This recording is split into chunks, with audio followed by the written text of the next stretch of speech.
मीठी मीठी मुस्की तुम्हारा तारा, टुक टुक ऐसे काहे निहार तारा।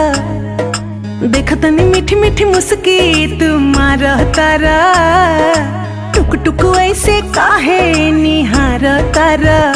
कथी चले तोरा मन में सांवरिया, हटे हटावले ना हटे नजरिया हो, जनमा रे जान हो मधुन कलर सरिया। मन करे कहसली भरिया कवरिया हो, जनमा रे जान हो मधुन कलर सरिया।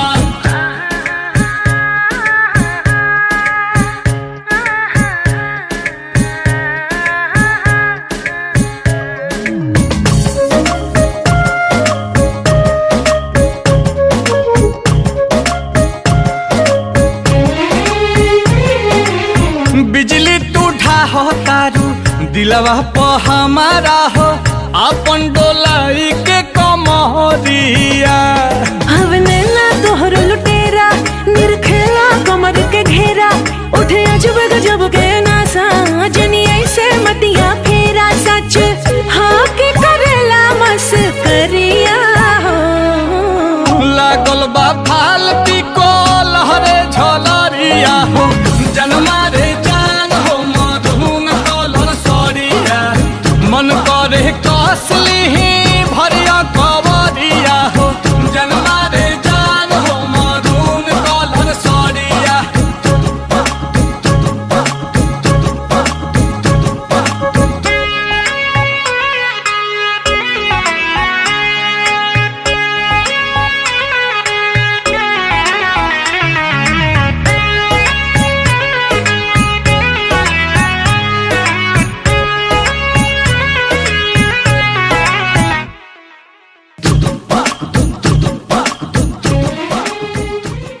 हटे हटावले ना हटे नजरिया हो, जनमा रे जान हो मधुन कलर सरिया।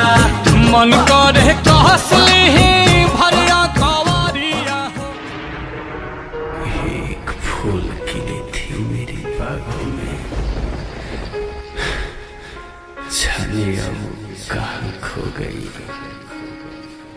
हमने सोच लिया था सजाएंगे इसे ही अपनी घर में, मगर खमियत हो किसी और की हो गई, किसी और की हो गई। काल्हे आई बारात तोरे रात में, जैबू पियावा के अपन साथ में।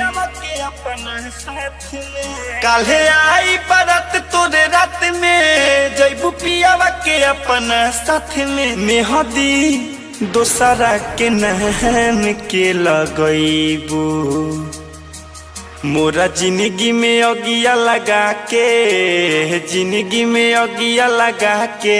घर दोसरा के तू बसा के, मन कर जहरिया के पीली। जुदाई तोरे जान लेली, जुदाई तोरे जान लेली हो। काल्हे आई बारात तोरे रात में, आई बारात तोरे रात में।